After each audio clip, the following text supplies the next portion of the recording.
Hello, this is Earl Nightingale. In this recording, the magic word is the first of 12 you'll receive in this series titled, How You Can Lead the Field in the Modern World. Before we start, let's get a few things straight.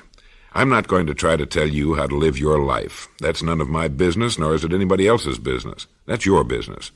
Nor is this series a collection of pleasantries, platitudes, or Pollyanna.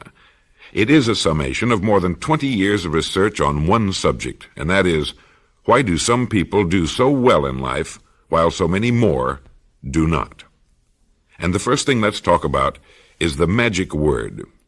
The experts call it the most important word as far as the results we get from life are concerned, in this or any other language, and the word is attitude.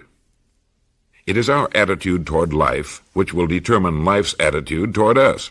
Let's face the fact honestly that we shape our own lives, and the shapes of them will be determined by our attitudes.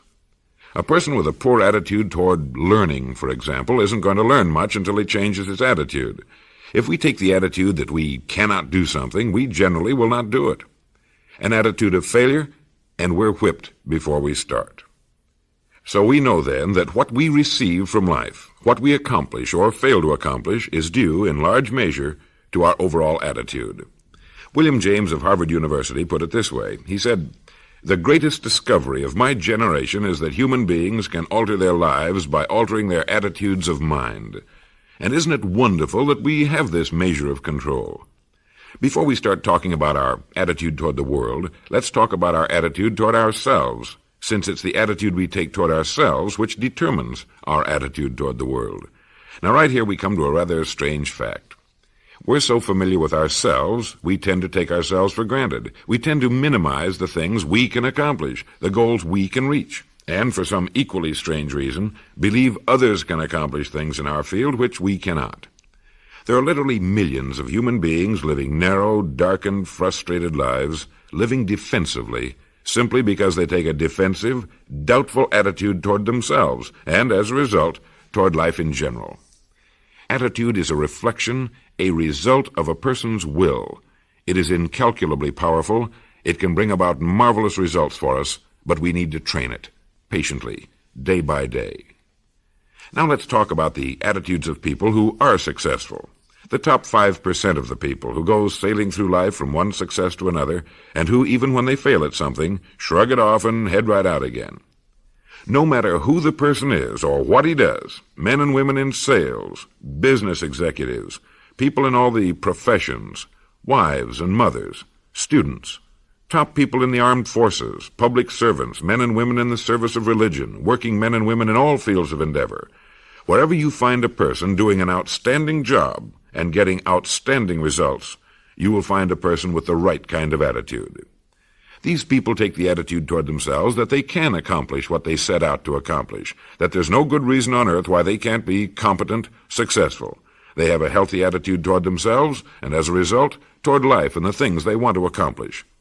And because of this, they achieve some remarkable things, and come to be called successful, outstanding, brilliant, lucky, and a lot of other things. They are quite frequently no more brilliant or outstanding than the majority of the people by whom they're surrounded. But they did develop the right attitude, and they found their accomplishments not too difficult, and many times surprisingly easy, simply because it seems that so few are really trying, really believe in themselves. Successful people come in all shapes and sizes, and in widely varying degrees of intelligence, background, and so on. But they all have one thing in common. They expect more good out of life than bad. They expect to succeed more than they fail. If you want something worthwhile, take the attitude that there are a lot more reasons why you can have it than there are that you cannot, and set out to earn it. Go after it, work at it, ask for it, and 9 times out of 10, you'll get it. Our environment is really a mirror of our mental attitude. If we don't like our environment, we have to change our attitude first. Now, the world plays no favorites. It's impersonal. It doesn't care whether we change or not. Adopting a good, healthy attitude toward life doesn't affect the world and the people in it nearly as much as it affects us.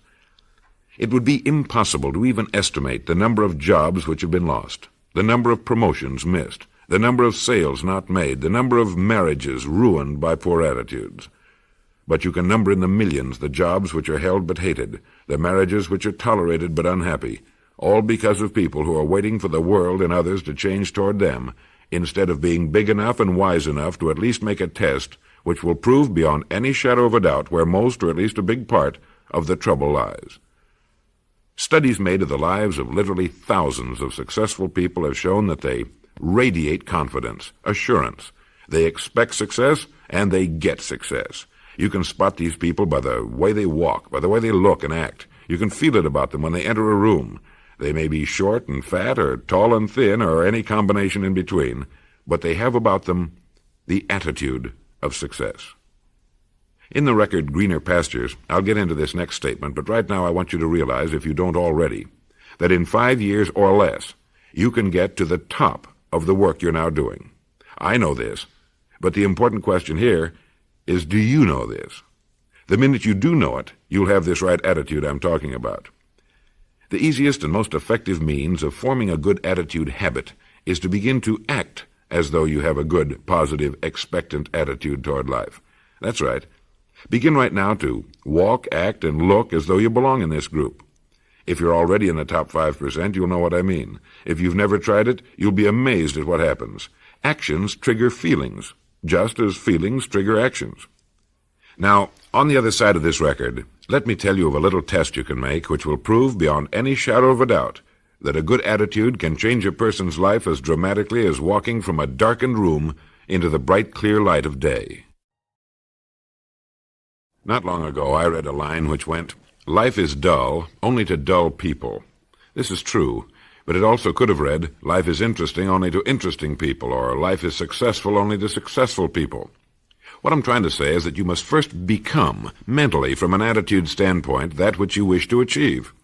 A famous restaurateur was being interviewed by a reporter who asked, "When did you become successful?" And he replied, "I was successful when I was sleeping on park benches, because I knew what I wanted to do and that I would do it." In short, his attitude had been one of success, of expecting success, long before the material, the tangible rewards of success had been earned. We'll get into this particular phase of Lead the Field in record number 3, A Worthy Destination. But for now, remember that a person must act, look, and because of these things, feel successful before the success he seeks can come. The chances are you know people who seem to be what other people call lucky. All kinds of good and wonderful things seem to happen to them, and they give the impression of happily sailing through life, having a wonderful time, and getting more accomplished in a year than most people do in 5. This has been figured out fairly scientifically, and if anyone will conscientiously go about the test I'm going to recommend and stay with it every day for the next 30 days without fail, that person can join this small, happy, and extremely productive group of people. He'll find himself becoming lucky, as they say, and most of his problems will pretty well take care of themselves. Of this you can be sure. The results will be nothing short of amazing. It makes no difference how good a person's attitude has been in the past. Anything can be improved upon, and it's the small refinements upon something already good that makes it great. So here's the test. For the next 30 days, act toward the world, everything and everyone with whom you come in contact, with the attitude which represents the kind of results you want to achieve. That is, if the result you want is more success in what you're doing, act as though you are already in possession of the success you seek. If you want others to treat you with admiration and respect, treat others with admiration and respect first. Have you ever stopped to think of this? Every human being on earth is the most important human being on earth as far as he or she is concerned. You may never get anyone to admit it, but it's a proved scientific fact. So for the next 30 days, treat every person with whom you come in contact as the most important person on earth, remembering as you do that as far as that person is concerned, he is. Now, the reason I say treat everyone in this fashion is mainly because this is the way human beings ought to treat each other, and because it will help you form a habit that will bring you amazing and delightful results for the rest of your life. Have you ever noticed that the higher you go in any organization of value, the nicer the people seem to become? You see, the bigger the person, the easier it is to talk to him, to get along with him, and do business with him. Do you know why? It's because he's got a good attitude, and people with the best attitudes just naturally gravitate toward the top. So for 30 days, act toward others and the world at large in exactly the same manner you want the world and others to act toward you. Treat your wife or husband as the person he or she really is, the most important person in your life, and the same with the children. Carry out into the world each morning for 30 days the kind of attitude you would have if you were the most successful human being on earth, and notice how it quickly develops into an habitual attitude. When a person does this, he should realize he has already placed himself on the road to what he seeks. He is right now in the top 5% of the people in this or any other country. He has prepared the ground and planted the seed. He has made of himself a magnet, an embodiment of that which he seeks. The person who takes this attitude should realize that he is using one of the most important secrets of the really great men and women of the world. He will be daily practicing one of the really great rules of life I mentioned in the introductory record, a rule which has made the world's most successful people and has built the world's greatest businesses. Before steel can be cast into a desired shape, the mold, the expectant receptacle, must first be fashioned. Before a building can be erected, the excavation must be made and the foundation laid. And before a human being can achieve the kind of life he wants, he must become the individual. He must think, act, talk, walk, and conduct himself in all of his affairs as would the person he wishes to become. He is then actually that person, and the things that person would have and do will naturally come to him. Almost immediately a change will be noticed. Irritations that used to frustrate and annoy disappear. When some less informed individual gives you a bad time, stay on the track. When someone cuts in front of you with his car or acts in any other manner that shows his ignorance and lack of courtesy, don't permit yourself to drop to his level. Pity him, for that's what he really deserves. That's the very group a person doesn't want to belong to, and if he acts like them, well, let's face it, he belongs with them. There's nothing in the world that men, women, and children want and need more than the feeling that they're important, that they're needed and respected. They'll give their love, their affection, their respect, and their business to the person who fills this need. So the magic word is attitude. And in summing up, a few points to keep in mind. 1. It is our attitude at the beginning of a task which, more than anything else, will affect its successful outcome. 2. It is our attitude toward life which determines life's attitude toward us. 3. We are interdependent. It is impossible to succeed without others, and it is our attitude toward others which will determine their attitude toward us. 4. The top 5% of the people look successful, act successful, expect success, and are successful. 5. The higher you go in any organization of value, the better will be the attitudes you'll find. 6. Your mind can hold only one thought at a time, and since there's nothing at all to be gained by being negative, be positive. 7. The deepest craving of human beings is to be needed, to feel important, to be appreciated. Give it to them, and they'll return it to you. 8. Look for the best in new ideas. As someone said, I've never met a person I couldn't learn something from. 9. Don't waste valuable time discussing personal problems. It probably won't help you. It cannot help them. 10. Don't talk about your health unless it's good. 11. Radiate the attitude of well-being, of confidence, of a person who knows where he's going. This will inspire those around you, and you'll find good things will begin happening to you. And lastly, for the next 30 days, treat everyone with whom you come in contact as the most important person on earth. If you'll do this for 30 days, you'll do it for the rest of your life. In the next recording, I'll talk to you about greener pastures. But now in closing, remember the words of Walter Dill Scott of Northwestern University. Success or failure in any undertaking is caused more by the mental attitude even than by mental capacities. Thank you. It's almost impossible to pick up a daily paper without reading about a person who has achieved some unusual accomplishment. Almost invariably, these stories include the overcoming of what at one time appeared to be virtually insurmountable handicaps. Have you noticed that? A boy whose legs were terribly burned and who seemed destined to a life as a cripple becomes one of the world's outstanding track stars.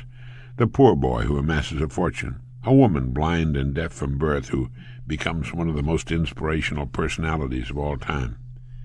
Every day a new and dramatic story appears somewhere, obstacles overcome, outstanding success achieved. They're too numerous to mention. But how and why? These persons do far more than the unhandicapped to overcome obstacles that seemed insurmountable and achieve the success they seek. How did it happen? Why? Well, the answer, if fully understood, will bring you and me everything we want, and it's deceptively simple. These people have goals. That is, they fix their mind on a point they have to reach, something that's more important than the effort and time they have to expend in its achievement. A dream seen only in the mind and felt in the heart that's too big to be denied. A dream which rises before their eyes when they awaken in the morning and is the last thing they think about as they drop off to sleep at night. This dream, invisible to all the world except to the person who holds it, is responsible for perhaps every great advance of man. It's the prime cause of much of what we see in the world around us. Everything worthwhile achieved by human beings is a dream come true, a goal achieved. It's been said that what the mind of man can conceive and believe, it can achieve. It's the skyscraper, the bridge spanning the bay, landing on the moon. It's the little corner business establishment. It's the lovely home in the suburbs. It's a youngster getting a diploma and the new baby in its mother's arms. It's a low golf handicap and a business position reached. What the mind of man can conceive and believe, it can achieve. Now, do you know what this means to you and me? Well, let me try to explain. I might add it took me many years to find this out for myself. Once it's understood, however, life becomes easier, more fun, far more exciting, and incalculably more rewarding. To begin, to understand this subject of goals, we have to realize that it's the very basis of any success. It is, in fact, the very definition of success. The best definition of success I've ever been able to find goes like this. Success is the progressive realization of a worthy ideal or goal. If you'll think about it a moment, you'll realize just how good that definition is. Success is the progressive realization of a worthy goal. It means that any person regularly engaged in achieving something which he or she considers worthy is successful. At the same time, it also means that any person not so engaged must be defined as not successful, a failure, at least temporarily. Any person with a dream in his or her mind and heart, which is pursued as a worthy goal, is successful. The uninformed always seem to equate success with lots of money. While money often accompanies success, it has nothing to do with success, necessarily, unless it happens to be a part of the goal. It's left to each of us to decide for himself what his goal is. With such a simple definition of success, you'd think everyone would be successful. Everyone should be, everyone could be. But it's estimated that only about 5% are. Of all the people you pass on the street, only about 5 out of 100 can tell you what they're working toward.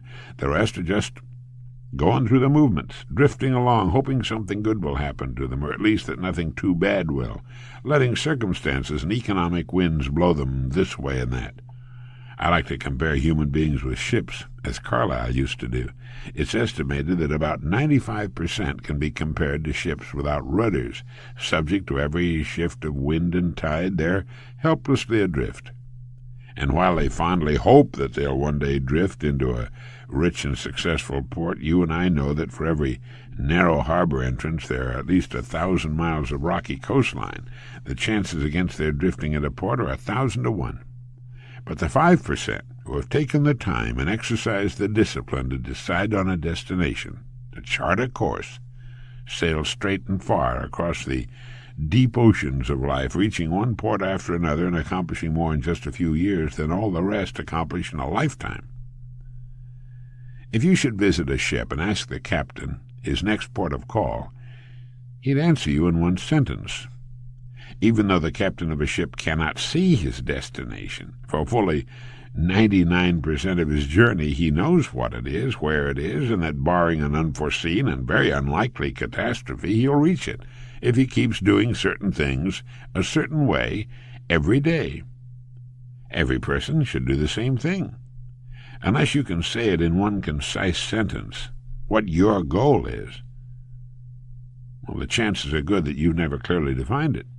When you ask most people what it is they seek, they'll answer in vague, general, non-specific terms. They'll say, oh, I want to be happy, or health, or money.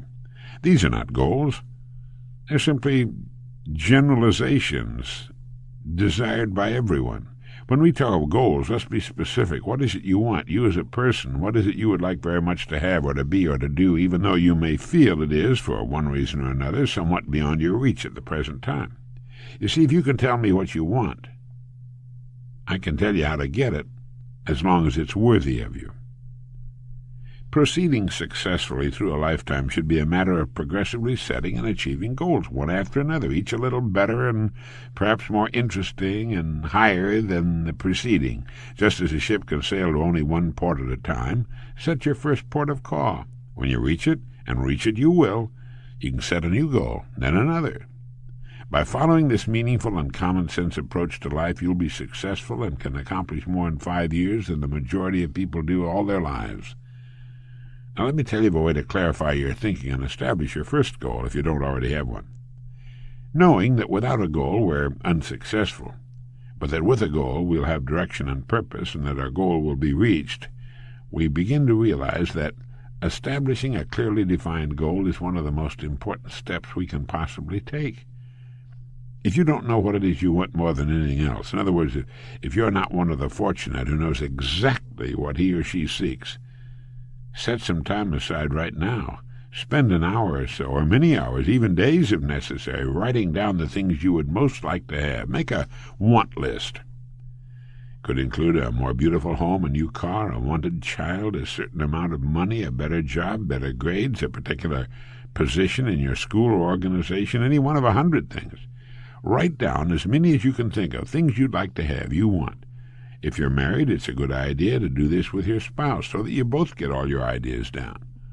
When you've written down all the things you want, all of them, choose one. That's right, only one that you want more than the others. Write this on a separate sheet or draw a circle around it. Now put the sheet away and forget about all the ideas except the one you've decided to accomplish first. Like a ship, a person can only reach one port at a time.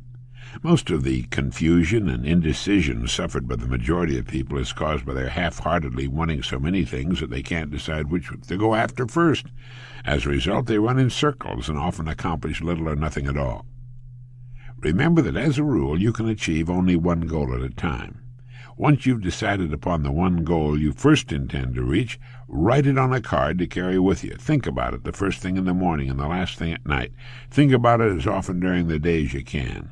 By doing this, you'll be forcing your goal into your superconscious mind, from which will come the answers as you need them for its accomplishment. This is the process used by the world's most successful men and women. Think about your goal as often as you can. Get a mental image of it as already having been accomplished. But be sure to be absolutely specific. Do not generalize. If your goal is a certain amount of money, write down the exact amount and the time limit for earning it. If your goal is a beautiful home, get a picture of the exact home, even if you have to pay an architect to draw the plans for you. You might as well, because you're going to achieve it anyway. But be careful on what you set your mind and heart, because if you want it strongly enough, remember, you're going to get it. I spent more than 17 years looking for the so-called secret of success. I wanted to know what element or elements separate the haves from the have-nots, not just in a financial sense, although that's certainly an important part of living, especially these days, but in every sense. I started looking for the answer when I was 12, and I didn't find it until I was 29. All of a sudden I realized that in the hundreds of lives I'd studied, in the countless books I'd read, a plain and simple fact had been staring me in the face all along, and it is simply that we become what we think about. You see, you are at this moment nothing more than the sum total of your thoughts to this point. Similarly, you'll be next year, 5 years from now, and so on, what you think about from this point onward. That's why establishing a goal is vital to success. Unless we're thinking about the thing we wish to accomplish, our thinking is erratic, confused, jumping first from one thing to another with the result that we accomplish nothing, arrive nowhere, travel in circles. By thinking every morning, every night, and as many times during the day as you can about the single goal we've established for ourselves, we actually begin moving toward it and bringing it toward us. When we concentrate our thinking, it's like taking a river that's turning and twisting and meandering all over the countryside and putting it into a straight, smooth channel. Now it has power, direction, economy, speed. It's the same with our minds. Once we know where we're going, we know why we get out of bed in the morning. We know why we're working, why it's important to do the best work of which we're capable. We know why it's vital that we cut ourselves away from the big, sluggish river of people who are drifting without purpose and cut the channel straight and clear to the number one dream in our heart. Some evening during the rush hour, stand at a busy street corner and watch the passing crowd. Observe how they walk. Look at their faces. Do they seem interested, happy, purposeful, interesting? Or do they seem, for the most part, dull, uninterested, bored? If you watch long enough, you'll see a person with a quick and purposeful step, a good carriage and posture, with interesting, intelligent eyes, who walks as though he or she knows exactly where he or she is going and who's going to insist on getting there. A person with a goal, a dream in his mind or heart. Several billion human beings on Earth would give anything they have for the freedom and personal liberty you and I take for granted every day, to have the right to choose their work and their goals, to enjoy our bountiful standard of living, to know the peace and privacy of our homes, and to have laws which protect the citizen rather than persecute him. We have it all, and yet in the midst of our plenty, millions lead unhappy, aimless lives, living from day to day, month to month, confused, dispirited, in a prison of their own manufacture. These are the people who have never made the decision that could set them free. They've never decided what to do with their lives, even in our climate of freedom, because they don't have the vaguest knowledge that they can accomplish it. As Carlyle said, the man without a purpose is like a ship without a rudder. Have a purpose in life, and having it, throw such strength of mind and muscle into your work as God has given you. He also wrote, "A person with a half volition goes backward and forward and makes no way on the smoothest road. A person with a whole volition advances on the roughest and will reach his purpose if there be even a little wisdom in it." Munger once said, "There's no road to success but through a clear, strong purpose. Nothing can take its place. A purpose underlies character, culture, position, attainment of every sort." So decide on your goal. Insist upon it. Look at your goal card every morning, every night, as many times during the day as you can. Force your goal into your subconscious mind. See yourself as having attained it. Do this without fail every day, and it will become a habit that will lead you from one success to another all the days of your life. For this is the secret of success, the door to everything you will ever have or be. You are now, and you will become, what you think about. In this message, I want to tell you about a plan you can follow which takes only a little time each day, 5 days a week, and which brings results out of all proportion to the time spent. We've covered the fact that no one ever made a purposeful accomplishment without a clear goal toward which to work. I hope you've established one, and that you've begun to think about it frequently every day to impress it into your mind, particularly your remarkable subconscious or superconscious mind. Now, for a moment, consider the things your mind has brought you. Everything you have, your work, your relationship with your family and others, your philosophy of life, all come to you as a result of using your mind. Now consider the estimate made by experts. You've probably been operating on less than 10% of your mental capacity, and probably much, much less than that, according to the knowledgeable experts in such fields. In a recent article for the Saturday Review, our old friend Herbert Otto, psychologist, educator, and chairman of the National Center for the Exploration of Human Potential, reminded us that many well-known scientists, such as the late Dr. Maslow, Margaret Mead, Gardner Murphy, O. Spurgeon, English, Carl Rogers, subscribe to the hypothesis that all of us are using just a very small fraction of our capacities. Margaret Mead quotes a 6% figure. Herbert Otto writes, "My own estimate is 5% or less." Neurological research has shed new light on man's potential. Work at the UCLA Brain Research Institute points to enormous abilities latent in everyone by suggesting an incredible hypothesis. They've said the ultimate creative capacity of the human brain may be, for all practical purposes, infinite. To use the computer analogy, man is a vast storehouse of data, but we've not learned how to program ourselves, usually, to utilize the data for problem-solving purposes. The following appeared in Soviet Life Today, a USSR English-language magazine.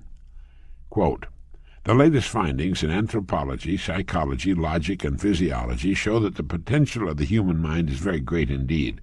As soon as modern science gave us some understanding of the structure and work of the human brain, we were struck with its enormous reserve capacity," wrote Yefremov, eminent Soviet scholar and writer. He continues, "Men and women under average conditions of work and life use only a small part of their thinking equipment. If we were able to force our brain to work at only half its capacity, we could," he said, "without any difficulty whatever, learn 40 languages, memorize the large Soviet encyclopedia from cover to cover, and complete the required courses of dozens of colleges." That's if we were able to force our brain to work at only half its capacity. This statement is hardly an exaggeration. It's the generally accepted theoretical view of our mental potentialities. Now, how can we tap this gigantic potential? Well, it's a big and complex problem with many ramifications, but as Herbert Otto pointed out, it's clear that persons who live close to their capacity, who continue to activate their potential, have a pronounced sense of well-being and considerable energy. They see themselves as leading very purposeful and creative lives.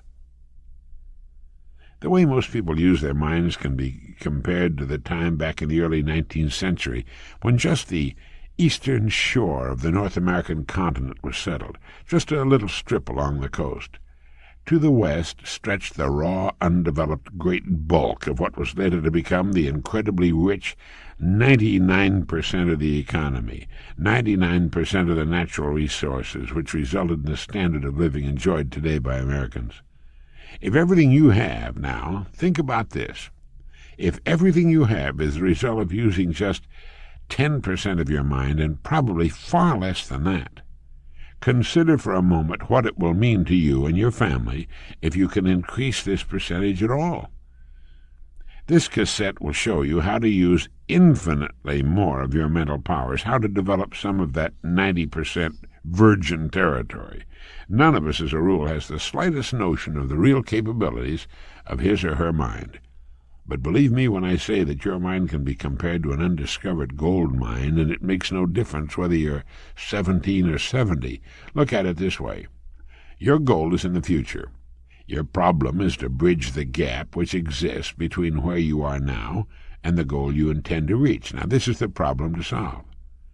Robert Seashore, when chairman of the Department of Psychology at Northwestern University, pointed out that successful people are not people without problems. They're simply people who learn to solve their problems. There you have it. Living successfully, getting the things we want from life, is a matter of solving the problems which stand between where we now are and the point we wish to reach. No one's without problems. They're part of living. But let me show you how much time we waste in worrying about the wrong problems.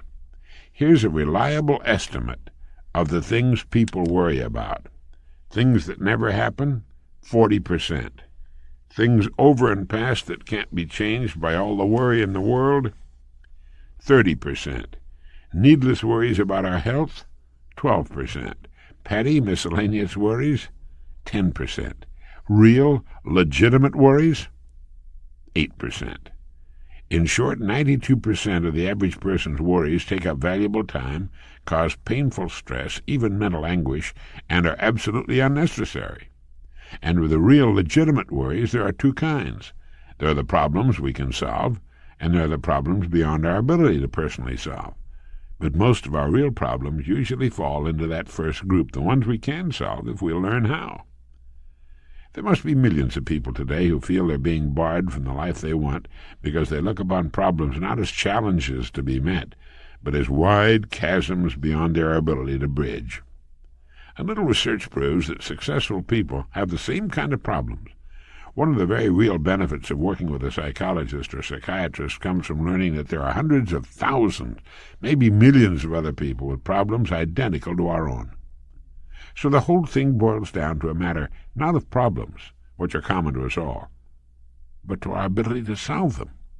Now, I'm going to assume you've decided on a goal. Your problem is, how do I achieve it? Your goal may be a promotion, a greater income, a beautiful home. It makes little difference what your goal happens to be. For a young person, it could be better grades in school, a diploma, a degree. For a secretary, a trip around the world. For a junior executive, a senior executive position. For the young lady secretary, maybe being president of the company someday, or a brain surgeon.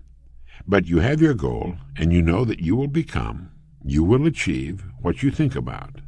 That is, if you stay with it, you will reach your goal. But how? Well, it's right here that the mind comes into play. What is the mind? Nobody knows for sure. Perhaps the best way to describe it is to quote Pulitzer Prize-winning playwright Archibald MacLeish. In his play The Secret of Freedom, a character says, "The only thing about a man that is a man is his mind. Everything else you can find in a pig or a horse." Now, that's uncomfortably true. The human mind is the one thing that separates us from the rest of the creatures on this planet. Everything that means anything to us comes to us through our minds. Our love of our families, our beliefs, all of our talents, knowledge, abilities, everything is reflected through our mind. Anything that comes to us in the future will almost certainly come to us as a result of the extent to which we use our minds. And yet it's the last place on earth the average person turns to for help. In order to reflect just a moment on the human mind, consider what it's accomplished. As you do, of course, realize that we're developing so rapidly that we've come further in the realm of progress in the past 50 years than in all the preceding 10,000 years of human civilization. Of all the scientists who ever lived, it's estimated that 90% of them are alive today. We've reached, in the area of ideas and human advancement, a plateau so high it was undreamed of by even the most optimistic forecasters as recently as 30 years ago.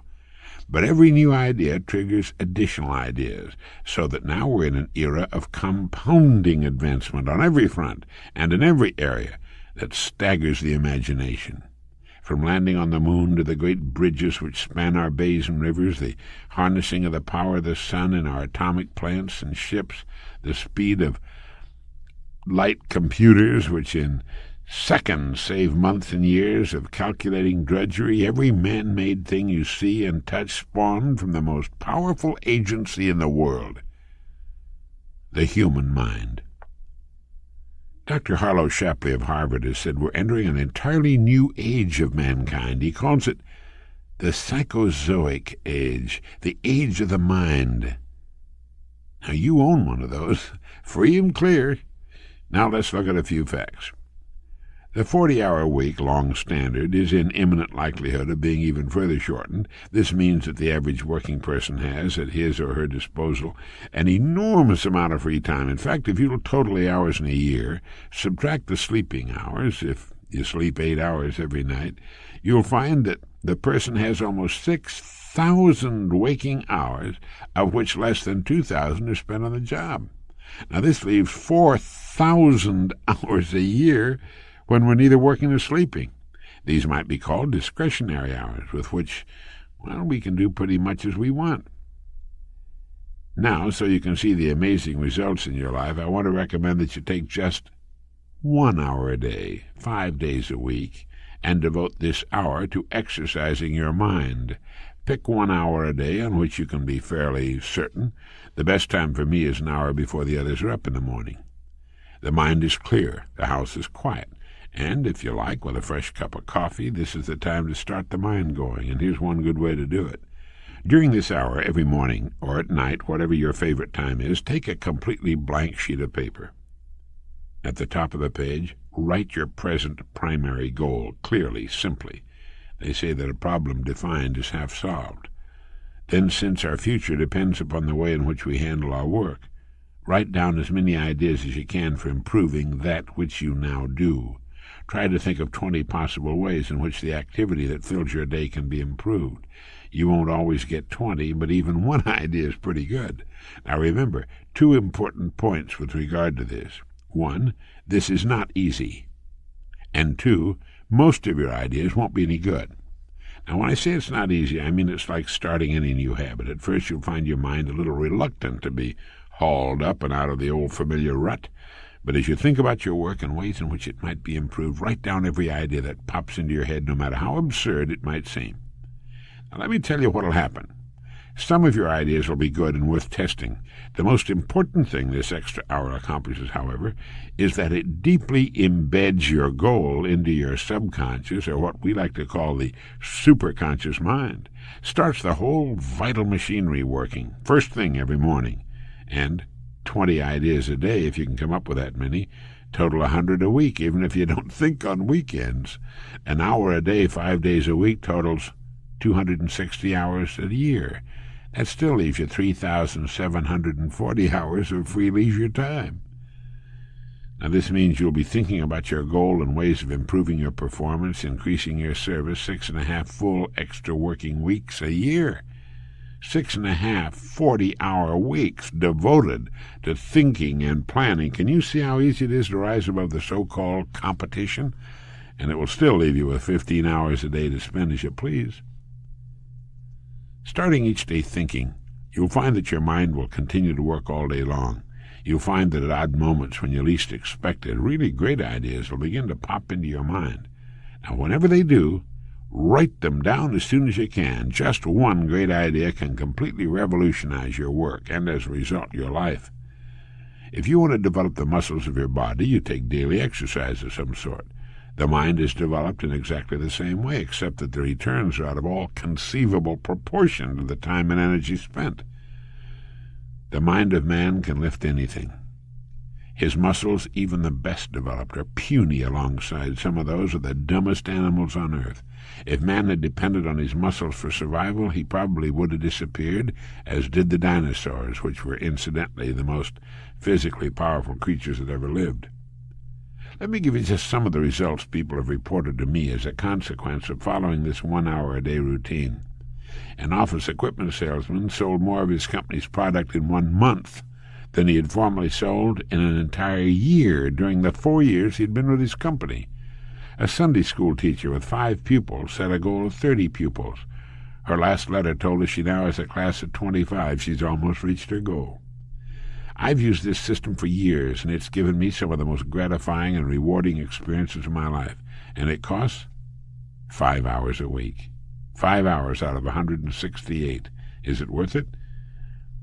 I'll say it is. It's like spending 5 hours a week digging in a solid vein of pure gold, because your mind is all of that and much more. Each time you write your goal at the top of the sheet of paper, don't worry or become concerned about it. Think of it only as waiting to be reached, a problem only waiting to be solved.